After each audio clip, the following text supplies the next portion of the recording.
We're back again for another episode of the Bravo Zulu live stream series. Today we're going over to the UK to Holme Valley Mountain Rescue. I'm going to welcome Andy Redfearn on. Hey, Andy. Hey, Robin, how's it going? Great, thank you. Now, this live stream has been super popular in the signups. We've had a massive number of people get tickets for it to watch it live. So thanks for joining us. No problem at all. No, I'm happy to be here. So just for our viewers, we are live. It is 4 p.m. in UK and Ireland at the moment. It's just hit 8 p.m. Pacific Coast in the US, 11 a.m. Eastern. Middle East, you're hitting 7 p.m. I'm afraid New Zealand again 4 a.m. there. Australia 1 a.m. So we don't have you guys on, but you can watch the recording. This series being live means you can say hello in the comments. I see there we've got our first hello in. Do say hello, say where you're watching from. You're able to ask questions live. So if there's something that you hear Andy say that is particularly intriguing or interesting, ask a question about it. We'll go down that route. We've got Amy pulling there is somebody from New Zealand. You are up early. ZL4DE. I don't know if that's your amateur radio call sign or what we're looking at there. You welcome. You're up and Canada on at 8 a.m. Excellent. So do ask questions in here. We are reading out. Oh, we've everyone coming in. SA Megan, is that South Africa? Let's see, Colorado, York, Ottawa. Anyway, Amy is in the background as per usual, pulling the levers. She's controlling what we see on screen and controlling all our cameras and pictures. So thanks again. So this is fantastic. We've loads of people joining, so this should be a great session. Andy, where in the world is Holme Valley? Well, good question. So we're sort of nestled into the top part of the Pennines, really. So south of us are all of the sort of like the dark peaks and the light peaks and everything going all the way down through to the Midlands, really. So we're sort of in a span where the M62 crosses the country in the north there. So to our east, there's Leeds and Bradford and those sorts of areas, and then to the west, there's Manchester. We cover quite a large area in that sort of like sort of fairly rural area between quite a lot of cities in the north of England. And so in the UK, for people who aren't familiar with it, right, you've kind of I guess if you start at the sea, at the coast, you have Coast Guard volunteers, then you have lowland rescue volunteers, and then you guys mountain rescue volunteers. Can you just, and there's cave in there as well. That's right. Can you just give us a description of mountain rescue in the UK, and because that might be different to other parts of the world. And I can see we've got on everything now. We've got Las Vegas tuned in. Hey, Paula. Washington State, Bradley. Hey, Bradley. And there's a couple of UK, Alberta, Canada, and a couple of UK mountain rescue there as well. All coming in. Yeah, absolutely. So, mountain rescue in the UK, as you said, so there's a bunch of different rescue organisations in the UK, from lowland all the way up to mountain rescue and the Coast Guard and everything, depending on what geography you're in. And mountain rescue really in the UK probably started in around the 1930s in response to some sort of fairly major incidents that occurred. With the vast majority of mountain rescue teams, this is a photo of our team here from the 1960s, and we were formed ourselves in 1965. So this would be, very much the tech and the sort of experience you'd expect to get from mountain rescue back in the 1960s. And really, in those days, it was very much a service for climbers by climbers. So going out to save like-minded people who've got themselves stuck in those situations, and really over the years it's grown through England and Wales. There's about 49 different teams that cover various different areas. So we don't cover obviously all the geography, and some of us are covering what isn't actually very mountainous terrain. So I think a lot of people would assume that, and rightly so, that Mountain Rescue has a very strong base in the Lake District area. And there's, I think, 9 teams that cover that area. Whereas when you get into sort of some of the other geographies, and especially us, like in the Pennines, there's a whole range of teams that cover from the whole, what they call, I suppose, ultimately the backbone of Britain. And so a lot of our land isn't overly mountainous, but it is much more moorland with high terrains, potentially some crags and everything. And these are just some of the photos of our own team from the past. So this is us in about the 1980s. One of the chaps that you can see in this, which I think is just great photo. I mean, great uniform that we used to have in those days. But one of the chaps in that photo is still an active call-out member for us and everything. Yeah, it's really changed quite a lot in the previous years to what it is for us now. We're going to see in some of the photos that come up how the PPE has changed, how your personal protective equipment has moved from flannel shirts into far more advanced materials. Yeah, that's right. So, yeah. So Amy, just go back one picture. As we were saying before this, everyone loves a helicopter photo. We have a couple of them in this. This is the old RAF Sea King. I think it's a Wessex, actually. Wessex, is it? Okay, and you no longer have the military SAR helicopter. Is that right? Well, so we can call for Coast Guard if we need it. It's provided now by a private company called Bristow. And they do it on behalf of and under contract from Her Majesty's Coast Guard. But we can and do call for Coast Guard assistance if we need it. Our nearest base is Humberside. It's about a 45-minute flight time for us to get someone from there. So if we think we need a helicopter extraction with winches primarily, or landing on the soft moorland, then we call for Coast Guard. But we're also quite well covered by air ambulance.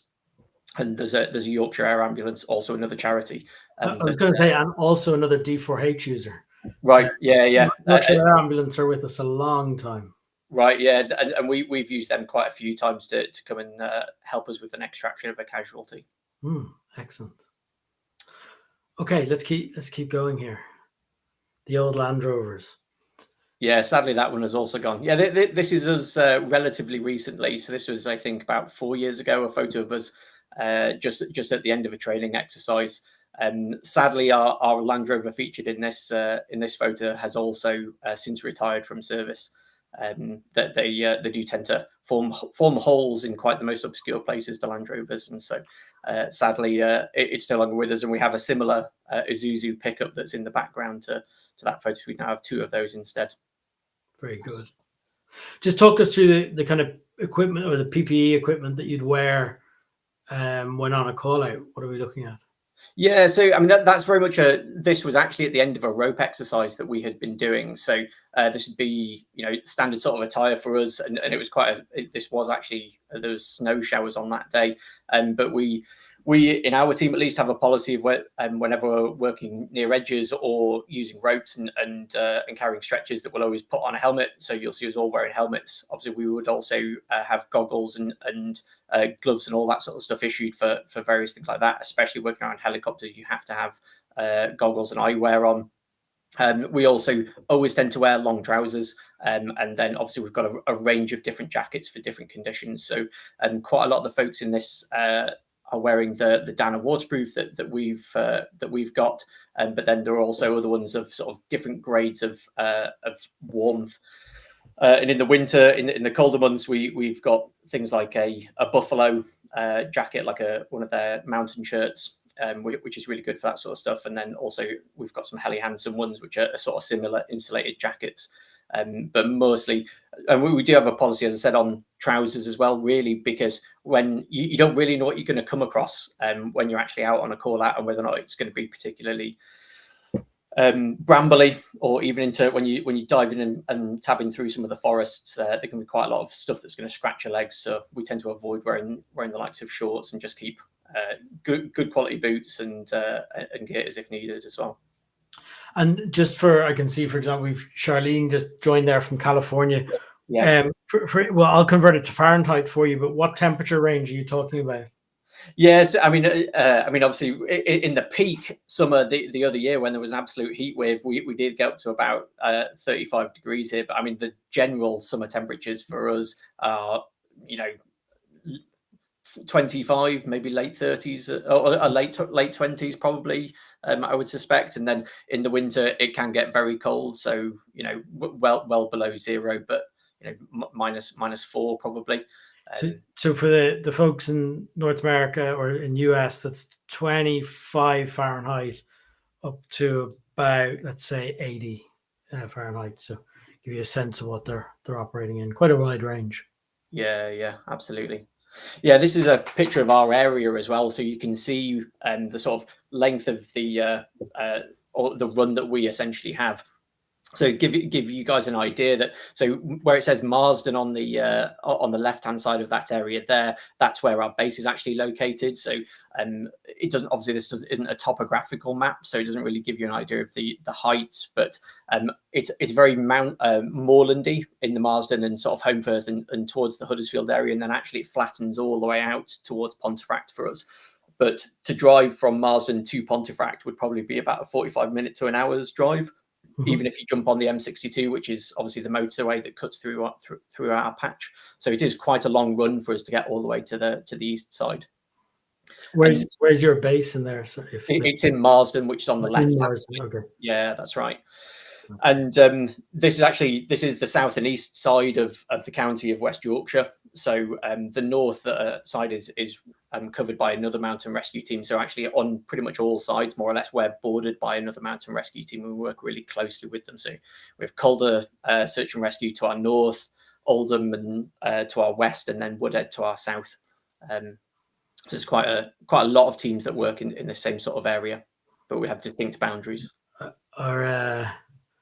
So these guys in Holmfirth and Huddersfield on your team, I've names on the map matching names of the hellos. Yeah, so some of them are from my team, I think. Yeah, that's right. Yeah, great. So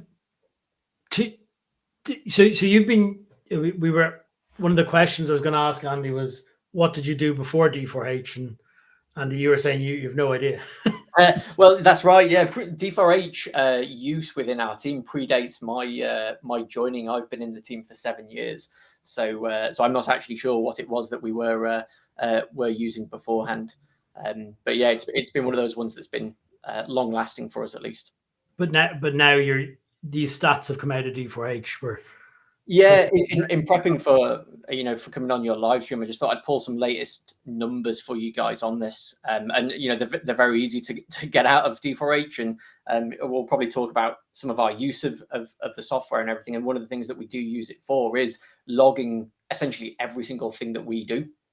So all of these, the top side of this is listed as incidents. So these are actual live jobs as opposed to the other things that we would do outside of that. So obviously we do fundraising because we're 100% voluntary team, and therefore we get no external funding. So we have to fundraise to keep our work going.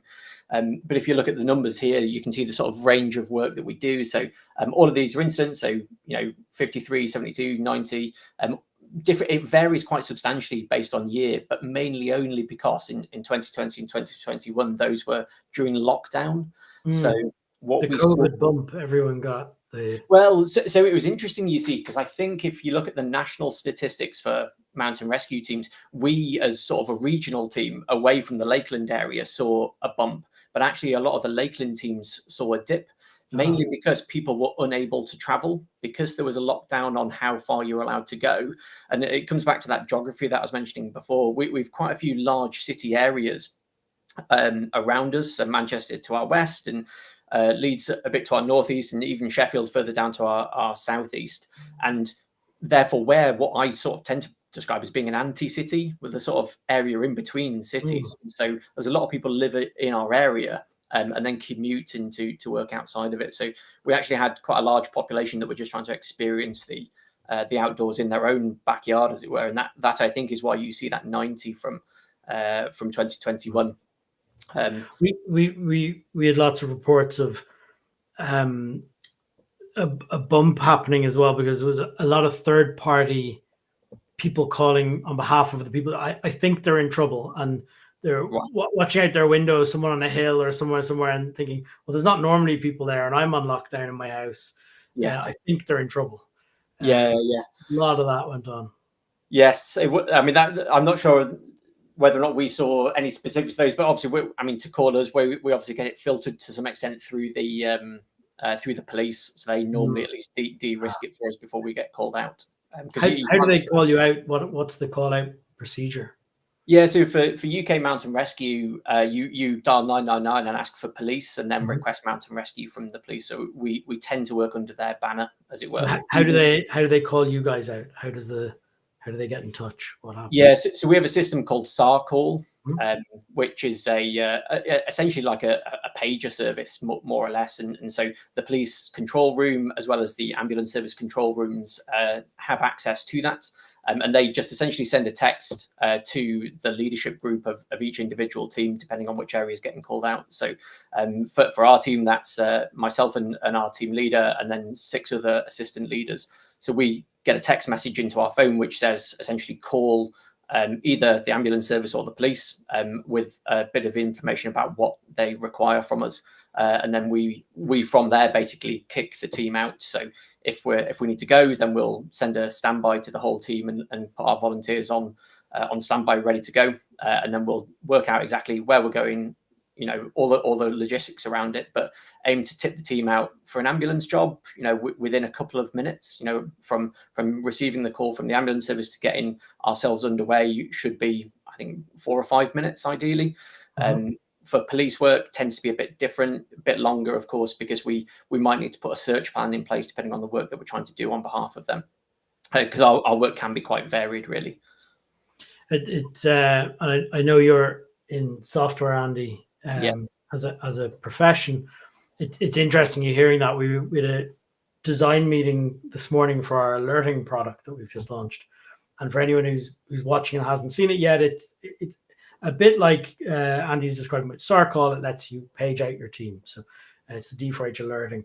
And one of the discussions was that what you described was around being able to initiate a call center, being able to initiate like a police call taker, being able to initiate multiple teams quickly. And we were having a big design pattern conversation around, does it stay on the same screen, or do we, and you can do multiples, or do you go off and confirm each message and come back? So it's interesting you talking about it. Yeah, and the way that it tends to work in UK Mountain Rescue, at least, is especially in our era, because as I mentioned, we're bordered by quite a few other teams. If the police force send, or if the calling authority sends us a message to say we've got this call out, and then we tend to look at it and go, well, actually, that's not our area, but it's someone else's, then we would normally just contact that team, hand it off to them, and so that it becomes seamless from the calling on, because they'll be busy trying to deal with the live stuff themselves as well, and obviously we work very closely with our neighbouring team, so we can just pass it all off and offer our services alongside. So if we need more resources, then we just call our neighbouring teams, and they with SAR Call, do you then sign in? Do you do that from your phone app? How do you initiate your whole team? Yeah, so I can do it all from my phone, just mostly on text message. So you can reply, you can send a text to a short text number, and with the message that you want it to send, and it will send it to our preset lists. And I can, of course, log into the web UI and do it via that as well. But most of us at least find it just as easy to just, and I don't know if you have an iPhone or an Android, but I'm led to believe it's similar on the Androids, but on iPhones I have a shortcut set up, so it's a pre-templated message that when I need to call the team out, I just hit that, it pre-fills most of the information I need to give, and then I'll just add in the pertinent details, so who it is, where it is, postcodes, what 3 words or grid ref numbers, and then just hit go, and it'll go to my whole team. And they get a text message on their end. Is it text enough to alert people? It is, yeah. So that's exactly the same as how we would receive it from the police or the ambulance service. They'll get a text message as well. We all have overrides set on our phones. So especially for, middle of the night call outs, because we're 365, 24/7 as a team. We don't have an off call, as it were. So if it comes in at 4 a.m., you want your phone to wake you up, and a lot of us have focus on the phone, so it turns your phone off and goes silent overnight. But you can set that to override on your phone, and so it will just play an annoying klaxon at that hour, which is always disruptive, but probably more so to wives, partners, husbands, and the likes than it is necessarily to us who are expecting it to some extent. So, very good. Sorry, back to the stats. No. So yeah, so I just think it's interesting to see how these things vary over years as well, because you can see that in, say, 2021 we were 52 ambulance jobs and 41 police ones, whereas in other years we have been a bit skewed one way or the other. So 2020 more ambulance work than police, and then in 2023 more police than ambulance, and that it can really vary like that. For us as a team, at least, it tends to be fairly, we are more or less down that 50-50 sort of side of things. Our geography is such that we've quite a lot of open moorland, and therefore we work with the fire service quite a bit as well, because at least recently in the last couple of years there's been quite large moorland wildfires in the north of England here, and we have a specific part of our moorland that nearly always goes up, sadly not always due to natural causes but also due to arson, and we'll respond with the fire service to provide them welfare and communications aid as well. And then I thought it was well worth putting some helicopter stats in there, not because they tell a story necessarily, but because everyone really thinks that search and rescue is all about getting a helicopter. And the reality is that we don't get them on every job, but we do get quite a few a year to come and aid us with extractions of casualties and the likes. What's your determining factor for requesting a helicopter? So it would depend. So to get the air ambulance, obviously they've more of a restriction on where they can land. So normally we need a sensible roadhead, and we want to be looking to get them. The reason that we would want to get the air ambulance is because we need that casualty is big sick, and they need to get to a hospital probably quicker than they can get there in a roadside ambulance. I mean, it's quite a fair run from most of our area, and especially where we're going to do rescues to some of the major trauma units. But for other ones where we might want the Coast Guard helicopter, those tend to be much more where the casualties are in really remote areas, and therefore we need someone to come and land on pretty soft ground or hover to actually take them off the moorland. And mainly because we just think it's going to be such a long extraction that it's either too difficult for us to manage that and get them to safety quickly, or they are, essentially again big sick and need to get out there quickly, but that we need a bigger helicopter or need a winch extraction for that. Familiar with the phrase "big sick, little sick" from the lifeboats and their training? Maybe is that in UK Mountain Rescue now? Is that? Well, I think probably a lot of people that do sort of more like pre-hospital care and more than first aid would probably get the gist of what big sick is and little sick. Especially we do an advanced casualty care qualification, which has just been rebranded actually to remote rescue medical technician. But essentially that qualifies you to do in field care, but also a lot of the triage within that would give you the ability to sort of say, well, actually, this is, we would call that load and go. We need to get them off really quickly. This is a really, without hospital intervention, this person is going to have a really hard chance of surviving. And at that point, they're definitely in the big sick category.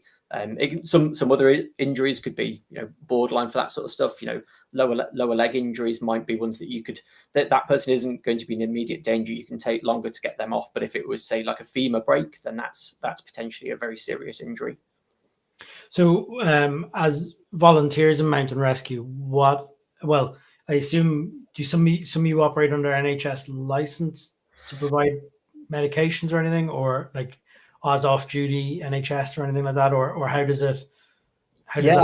Absolutely. So actually within our team, we have a range of volunteers. As I said, most of us have a profession outside of being a mountain rescue volunteer. Some of our team are paramedics, others are doctors, and the vast majority of us are probably not from a medical background, but we can undertake the the remote rescue medical technician training, essentially, and then become, essentially someone able of giving medicine on the hill. So this picture here is, that's a casualty, probably from a training exercise there. That's Will, who was one of our doctors. And he obviously has his own scope of practice from being a doctor. And so he can administer he can do other interventions on top of what we can do as remote rescue medical technicians. But as a remote rescue medical technician, you could administer quite a lot of high value or high efficacy drugs. So things like we obviously carry gas and air, so Entonox, which would be one of the big analgesias that we would give for someone in pain. We do carry morphine and fentanyl, as well as like severe for really big breaks and people in severe pain for that sort of stuff. But then we'd also have various other medicines that you can give. So salbutamol, which is for asthma. So if you actually come across someone who's having a severe asthma attack, that is potentially a life-saving intervention, and we can give them that via a nebulizer rather than the standard puff inhaler, which would be just so much more effective at relieving the pressure on their lungs. Mm-hmm. There's a photo there as well. This is, I suppose, just trying to give you guys a view of the sort of different terrain or different conditions that we would be operating in. So this is just part of our moorland. I think this is up on Windy Hill to my west, and obviously during the winter. But we would have quite a few months where there's going to be potential snow on the ground, and that we'd also have to contend with. Just talk us through the stretchers there. Is that the same one as the last picture? It is, yeah. This is what is called a bell stretcher that we use. There's quite a variation in UK search and rescue about which ones people prefer and want to use. We have two stretchers, well, three, but two of the same type. So two of these bell stretchers, which is it's a very strong, very robust stretcher. It can be airlifted, so you can put it straight into the helicopter if the Coast Guard want to winch it up. It has skids on the bottom as well, so it can be sledged. So if we were coming off of a fairly steep slope, then we could actually just put some slings onto it and just pull the casualty down the moorland on the skids that are on the bottom. And then the other one that we have is called a Titan, which is considerably lighter because it's made of titanium, and is more of our preferred option for things like water rescue, just because it drains a lot better. It's a lot lighter. There's another one. Amy, can you just go back one there? Just back again. This hood, just explain that to people who aren't familiar. Yes, that's called the head guard, and that's one of the good things about the bell stretcher is that when you put someone on it, you lay them flat on the bed, and it's sort of it's like a wire mesh sprung bed, so it's somewhat comfortable. There's a little bit of give in it, and then we raise that head guard around them when they're on there, and that just prevents any should they fall, or should anything fall on them from the top of a crag, for instance, then that's going to protect their head. Rather than them necessarily having to wear a helmet or anything. So anyone who's watching this, we are live. You can ask questions. You're all saying hello, and thank you for that. It's been great to see where everyone's from. But if you have any questions for Andy, by all means, please ask them. Andy, how does D4H support you guys on these missions? What do you use the software to do? Yeah, so we use we use quite a lot of your features for managing our team, and obviously there's quite a lot of information. We've, as you've seen in some of these photos, there's quite a lot of equipment and everything as well. So one of the big features that we'll use is the equipment side of D4H, and we've pretty much everything in by way of category in there. We've huge amounts of comms equipment, huge amounts of stretchers, medical bags, all this sort of stuff that all needs maintaining. And obviously the vast majority of those also have to be regularly checked. So some of them are on a monthly check, some of them are on a quarterly check, some of them might just be annual. But with D4H, of course, we can manage all of that sort of stuff and then just go in and actually see what's due that month, go in and just check those bags rather than having to check absolutely everything, because there must be thousands and thousands of items that we have individually that need to be checked. I see there's a question there from Duncan. We have 55 or so call out members for our area, which would be fairly normal, I think, for a team of about our size. And here's a photo of, this is Willow. This is when she was on our call out list, but she's one of our search dogs. We're looking to have 2 search dogs within the team. Very good. What's a typical training exercise?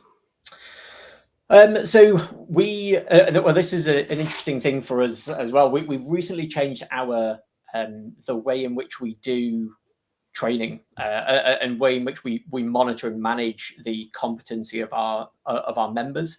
So and again, we're actually using D4H for that. And we did go to the market to actually sort of see what would be available by way of like logging all of the different qualifications that we essentially need people to have. But we found that D4H actually had most of that sort of stuff available. And so each training exercise for us would be on a different topic, and then all of the standard FEL party guidelines that are issued by MRT Rescue England and Wales would define essentially what the minimum requirements for those are. And we tend to train in 3 levels. So level 1, which is core competencies, you have to have that to be a call out member. Level 2, which would be more advanced, and it is an optional thing. And then level 3, which is, there's only certain people that would be at level 3, but we would tend to do those totally off of cadence. So, for instance, we were actually due to have a training exercise on Tuesday night, but we ended up on a call out instead, and that was going to be ropes. And we would have been covering off everything from setting up ground anchors to actually, add ropes in and the belay devices and get a stretcher pull ready to actually raise and lower over a quarry edge, all the way down to things like actually being able to tie the basic knots that we expect our members to be able to tie. And there's a set list of us. We don't actually tie every single knot, but there's a set list of common knots that we'd expect people to be able to tie and know which use it is for them. And again, all of these things need to be tracked so that we're then comfortable that people meet a sensible level and that they're safe and that we're safe as well. Excellent. These equipment in there, there's a question in there, a couple of questions coming in around what's the most unusual rescue you've ever had or been called out to? So I'll tell you what, I do actually have a good answer for this one. We got called to the Snow Dome over at Escape in Pontefract to a rescue. So, I don't know. So is this an indoor ski? An indoor ski area, yeah. So the staff there, someone had fallen on the snow. I mean, it's not steep, right? And it's indoors, but it is a massive refrigerator.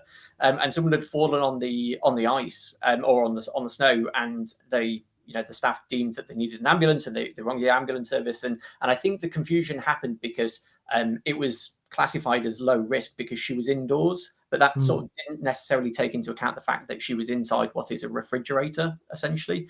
So we were lucky that one of our neighbouring teams train at the Snow Dome, and so the staff called that team, and then they said, "Well, actually, it's your area, so you could go to this one." So we did. We went and picked the casualty up off the snow on the stretcher, took them down through the lift outside waiting at roadside ambulance. But I mean, that's a very, very odd thing that we wouldn't normally be expected to do. Certainly. That's a good one. There's loads of questions here. What type of comms do you use? So radios or communications once you're out in the field? Yeah, so we have 2 types of communications, really. So obviously, multiple, I suppose. So we have SAR called for kicking the team out, and that's all based on everyone's mobile phone. But you don't need an app or anything for that sort of stuff. It just comes in as a text message. Our primary comms is a digital radio. We use a Simoco brand radio for that, and UK SAR essentially sets up a band plan to actually divide up the country into different regions, so we've all got different frequencies. But that's what our primary use would be. So if we're actually out on the hill, all of our team members have a digital radio issued to them, and so they can all communicate with each other via that. But we tend to do it on a party by party basis. And it all goes through in a standard sort of comms procedure. Everyone goes into a control hub, and they talk to control, and control relays the messages unless they request to talk direct. The only other one that we do have as well is we actually have some police issued Tetra handsets or airwave handsets. And because we work very closely, and we're very lucky to work very closely with West Yorkshire Police, so they've issued us some of those, and they're immensely useful for us for interoperability. So when we're working with the police or the ambulance service, who also use airwave, it means that we can call or talk directly to the police service the the district. Can you talk to the air ambulance in the air? Are they on that as well? So I think air ambulance and Coast Guard we would normally talk to on the digital network. So on our digital, I think air ambulance probably do have a Tetra handset or an airwave handset, but Coast Guard you just dial into 62 Alpha. And they would tend to be on a digital channel for that, or on our digital handset ones. Very good. There's a follow on to that of what do you think we'll follow Amy's lead here. How are you tagging equipment? This is a good question. So we're sort of halfway through a new way of doing that. We did go through a lot of our rope equipment has been tagged with barcodes so that they can be scanned. And that actually, I think, does help with the likes of in like just checking the big rope bags. Because imagine we've got one rope bag which has all the equipment to do set up a rope system, and within it there must be, I don't know, like probably 100 individual items, because you've got loads of carabiners, you've got loads of slings, you've got loads of belay devices, and all the other paraphernalia that goes within it. And during our equipment checking, what we tended to do was just check the bag, and then say the bag is good. And then if you swapped stuff out, then there was no necessarily tracking at those individual levels. And we've sort of gone from end to end a few times on the ways to work that sort of system, because it can be quite difficult when you end up with every single individual item being checked. And it's easier almost to check the bag as a whole. But we are starting to roll out some of those barcodes as well. And that I think the D4 equipment app does allow you to scan barcodes, and we have moved to using the D4 equipment app for our equipment nights, and it does make things a lot easier, especially for David, especially our team leader, who administers that at the end of the night and just says everything has been checked. Well, if people actually go to the new inspection steps. So actually we tried using some of the inspection steps, and it didn't work exactly the way that we expected. Oh, interesting. Tell me about it. Well, so I think when we set up inspection steps, when they had been completed, it didn't update the overall item to the same date as being like fully compliant. But I think it might have been we sort of adopted it the day after it was released. Okay. It may well have already been ironed out. I'm not sure on that. It should, you should have the sub steps of the. That's right. Yeah. And I think I was just playing around with it the other day actually and doing it, because one of the things that we would always do after a call out, for instance, is or after any event, even when a vehicle comes back, it has to be checked for response worthiness for the next call out. And we do it post event rather than pre-event, so that it's ready to go again. And I was actually just setting up checklists for that sort of stuff again, because then we've got a digital copy of this, and we know that it was checked, and it's not lying around in the back of the garage in a box and everything. So, but again, it's really easy to do on your phone. You just go on there and you tick all the boxes and answer all the questions, and it makes it super easy from that perspective. Excellent. Very good. Where do you think the biggest innovations or changes in technology will be in the next 3 to 5 years? Ooh, that's an interesting question. I don't. Is that one for the mountain rescue side of things, or is that? Go in SAR. Yeah, so I think one of the big one that's going to change how we search. So I should explain a little bit. So obviously, you saw from the statistics, we do about 50% of our work is ambulance work, which I think a lot of people would expect, especially from a Lakeland perspective. That's really what people expect mountain rescue teams to be doing. People that are crag fast, that are stuck, going and picking them off the fell, putting them in the back of an ambulance and getting them on for onward care. One of the things that we also do that mountain rescue picked up quite a long time ago was doing searching and searching on behalf of the police. So this is often not for missing or overdue walkers, which it can be, but a lot of it is for vulnerable missing people who are either intentionally or unintentionally lost. So it could be dementia and have unintentionally got themselves lost, or it could be that they're potentially going to do themselves harm. And we do a lot of work with the police to actually go and find people in those situations. And obviously that's quite a labor intensive exercise, because you are literally searching quite a large area potentially, depending on the evidence that you've got to find them. And I think one of the big things that's going to change that for SAR, and it's really just starting at the minute, is the use of drones and drone capability for that sort of stuff. And I was at the Mountain Rescue Conference earlier this year, where there's been some really good work done with drones to actually help locate casualties.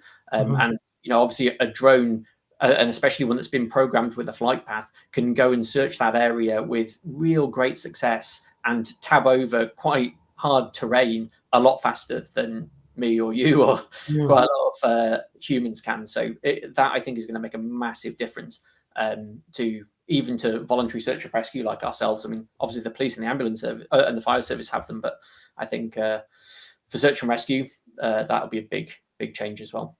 What about Gravity Industries? Is that the name? I mean, I'd love to have a go, certainly, but I mean, if anyone's not seen this, this is like Iron Man with flying suit.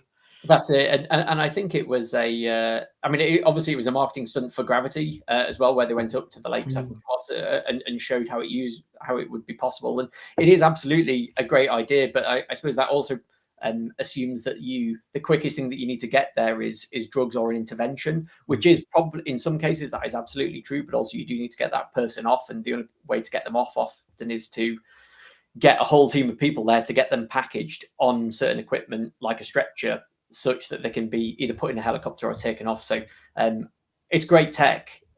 I'm not sure it's going to be within my price bracket for a while, though. So the team of people there is an interesting one, isn't it? Because it's a lot of people miss that with just helicopters on their own as well. There's only one winchman who comes down, and there are many injuries that one person cannot. That's right. With. You need a team of people on the ground already. Well, and I think this is the key thing as well, which is that although we're not a particularly mountainous area, people are always surprised that we will go to a small woods over there and pick someone off the ground and put them in the back of an ambulance. But you have to understand that.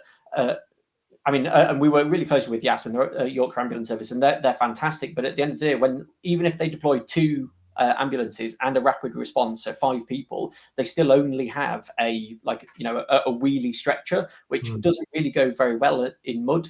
So there is a massive role for mountain rescue and other voluntary services in just providing what is simply a heavy lifting capability of getting someone onto a stretcher and moving them out of green space into over a fence, across the field. Yeah. Exactly. I mean, this is a photo here of a job that we did just behind me, actually, up the road, where a multi-agency event, as you can see there. So there's fire service, there's ambulance, there's rapid response, and this person's driven their car off of the bank. So I think the next photo, if you flip on, you'll see the extent of it. So we're up the top right there, you can see all the vehicles up on the top right, and in the very bottom left-hand corner, you can see the casualty in the car at the bottom. So that's just a great example of the sort of, it's not particularly tough terrain, is it? When you're out on a weekend, you could probably walk over that quite comfortably on your own and stuff. But actually getting someone from that predicament back onto a roadhead to an ambulance is quite tough. So we work very closely with fire. Obviously, have a huge amount of rope capability themselves as well, but we're lucky that we train with them quite regularly, but also use very similar systems, so we can operate closely with them on that sort of stuff, and just have a huddle to decide who's going to do which part of the rescue, and then assign responsibilities and crack on with it. Really. There's a question on your canines, yes, the dogs. So how are they used? So for people not familiar with the language, HRD, human remains detection, might be cadaver dog in UK, Ireland. Just maybe talk about how they're used in SAR here. So nearly all, as far as I'm aware, well, or at least the vast majority of dogs, of mountain rescue dogs in the UK. And just to be clear, so Mountain Rescue England and Wales has a sort of, there's another body called Mountain Rescue Search Dogs England, which sort of looks after the dog handlers. But all dog handlers are often members of mountain rescue teams as well, and they train their dog alongside their sort of duties to a mountain rescue team, and they're all or the vast majority of them at least are air scenting dogs, so they're not searching for human remains. They're searching for essentially a very indiscriminate any human smell. So this isn't I'll bring you their smelly slippers, go and find that person. They're not trailing dogs like that. They will detect any essentially epithelial cells that are in the air coming from that person. So obviously they tend to work really well into the wind, because then the scent is being blown towards the dog's nose, and they'll just hone in on it. And when you see them work, they'll just sort of gravitate towards the point up through literally a triangle to actually get to it, because they can get to the end and not smell it. Amazing experience volunteering to body for the SARDA in Ireland, so the Search and Rescue Dogs Association here. And I could obviously behind a boulder, where I was behind a boulder. It was an Alsatian on the far side of the hundreds of meters away, downwind of me, and he barked up the whole way up the scent, leaping in the air, barking through the scent, all right onto me. I couldn't believe it, how quick he found me. Absolutely. I mean, it is quite phenomenal when you see it. There is stood on the boulder on top of me, just barking. Yeah, it was amazing. Yeah, that's right. There's a question there about what are our water capabilities as well. So we've quite we're sort of a growing water team that we have. I think there was a photo of a bit further back in the deck there that Amy might be able to put up, of some of us on an actual job. Us, not me. I'm not in the water team, but so we tend to go out on a variety of different work for water, and there is flooding that happens in our area. There's quite a lot of water that'll run down into the various rivers, and the rivers do, during the winter at least, burst their banks quite regularly. Actually, at the minute, it's a bit frustrating. So we'll go and sort of help with any rescues that might be off the back of that sort of stuff, but also we'll do water searching and actually go to find people who have, often the people that are intentionally missing, and see whether or not they've gone into water and whether or not we can find them. And actually, we will do recovery from water as well. And we've done a number of those. But we've sort of a range of people, all the team, the basic, as mentioned before, 3 levels or so of training really for most of our team members. Level 1 for all mountain rescue teams, or at least in ours, is mod 1. So you basic water awareness, to know where the hot zone is, where not to be when you're near water, and where it is to be safe and secure and everything. And then we'll have other levels above there as well. So we do have mod 2 and mod 3. So mod 2, if I remember correctly, is non-buoyant rescue. So you can wade into the water. So you're often in a full dry suit, like the photos that you see there. But you're not allowed to get off your feet in the water. You have to be stood. And then mod 3 would be buoyant rescue. So we actually have, I think we've 4 or 5 mod 3s. We work very closely with our colleagues, as I mentioned, in Calder. So if we need more numbers than that, then we'll operate as a 2 teams together and pull them into that sort of stuff as well.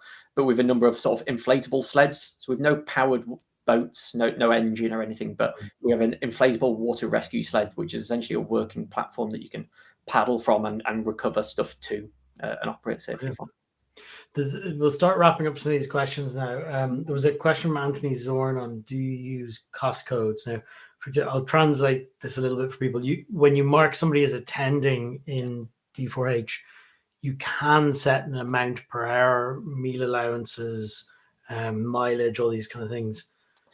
We don't tend to use any of that sort of stuff. We just book the hours. So, again, really usefully, we can see how many hours that we've spent each year on each job and everything. So, but again, that's one of the great things about D4H for us. We know exactly who was there, how long they spent there, and have a track of it. And that's useful for us, I suppose, downstream for things like if anything should go to court, or we need to find out who was there and who might have had knowledge of the incident, then it's all stored in D4H for that sort of stuff.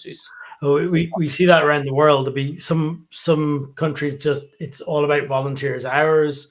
In some, they're trying to put a cost to their volunteering and say, well, look, we saved you, $500,000 of person hours this year with this, what we did. Some organizations, volunteers, charge back to their sheriff's department or whoever it is who tasked them to say, we use these 2 trucks and these consumables. We have an agreement that we'll bill it back.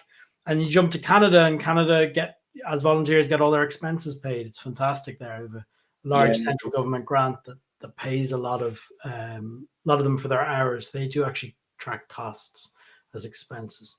Yes, sadly we don't sadly we don't get any remuneration, I suppose, from authorities for that sort of stuff. We just, it's entirely voluntary, and therefore we have to fundraise for all of our hours, which I suppose is why on the stats slide you would have seen there's a massive discrepancy between incident hours and volunteering hours, because in volunteering hours I'm classing all of the training that we do, which is a vast amount. We train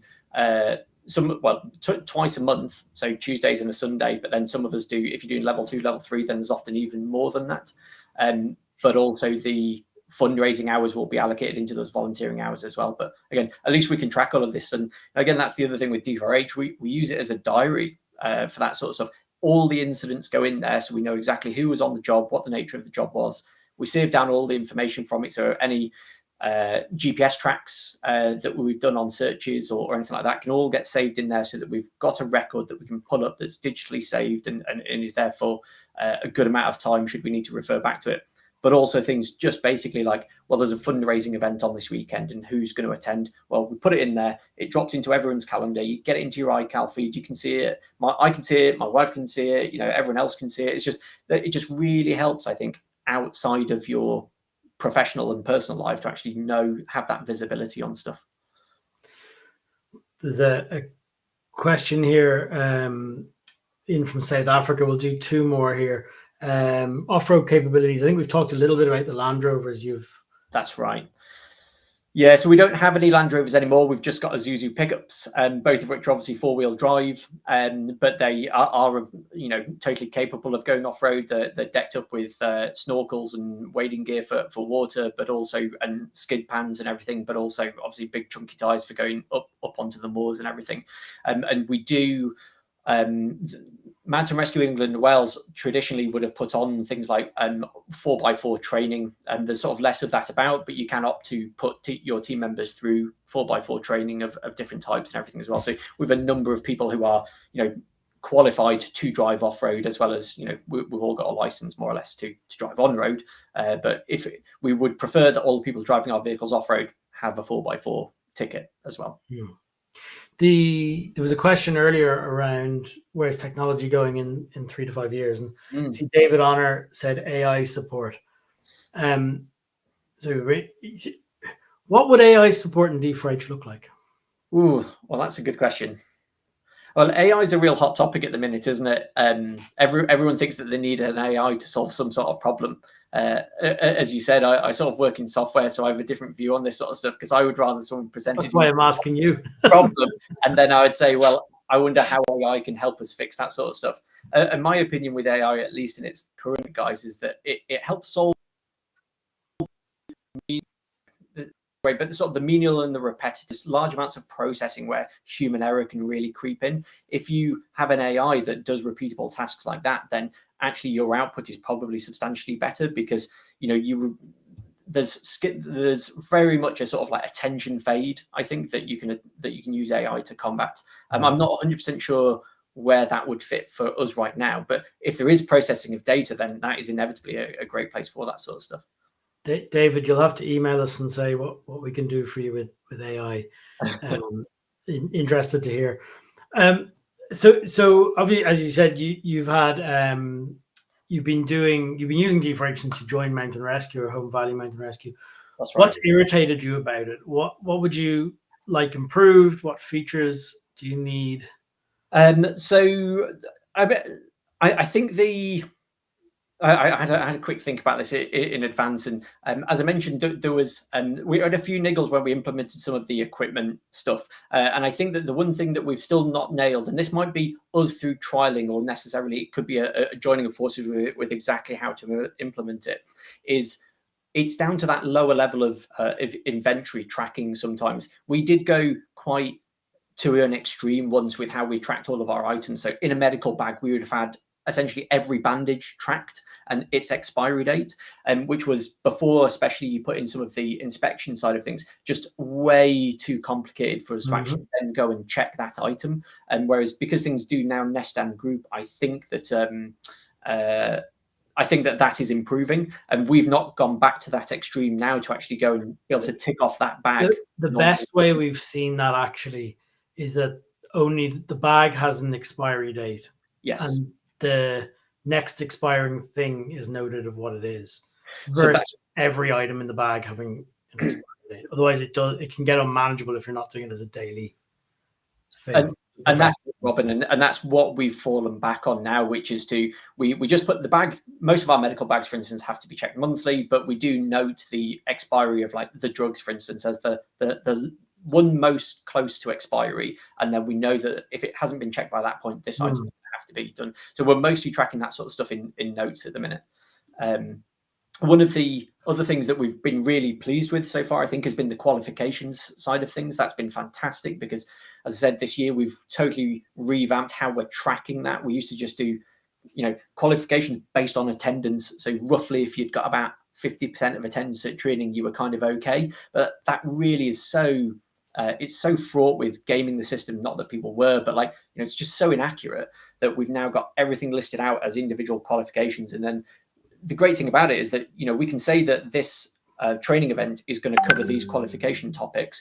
And then when the event is finished, we just say, well, these people attended, done. And then it just flicks all the qualifications onto that person's individual profile. And now people are able to manage it all themselves. And they can go in, actually, I'm missing ropes or I'm missing water level 1. I need to make sure that I get to the next event. And again, it's all in the diary, so they can all see when those events are and they can actually go and find them. And we did, I think, have a little bit of an issue when we were setting it all up, just because the bulk import from a spreadsheet where we were holding it into D4H wasn't as slick as what we necessarily wanted. But now that it's in there, that is, that's really helping us so much with that. And as I said, it changes it from being not necessarily my problem in the leadership capability, but putting it into the hands of the members now. They know where they're sitting with their own qualification, where they're lacking, what they need to train up on, and all that sort of stuff. So really empowering. A bit of ownership of it, and everyone else can see it too, right? Which is also a help to drive that. Exactly, yeah. So they've got that visibility and the ownership themselves, rather than just going, well, I'm roughly 50%. Am I okay this month? Or if I miss 2, am I going to be cut off the list? It's really clear now. So it does help. I'll give you a sneak peek here very quickly of something coming to equipment that's definitely going to help. Amy, I'm just going to share my screen. You might be able to.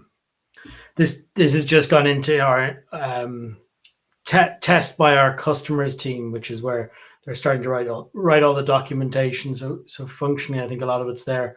But it's bulk edit, so this has been asked for such a long time by people. So you can select now multiple items of equipment, or you can select all items, or you can select all items across all the pages here, and then you can bulk action, delete, bulk edit, and you can begin to make changes here. So this is obviously will make a huge difference to where you have a lot of equipment that you want to edit.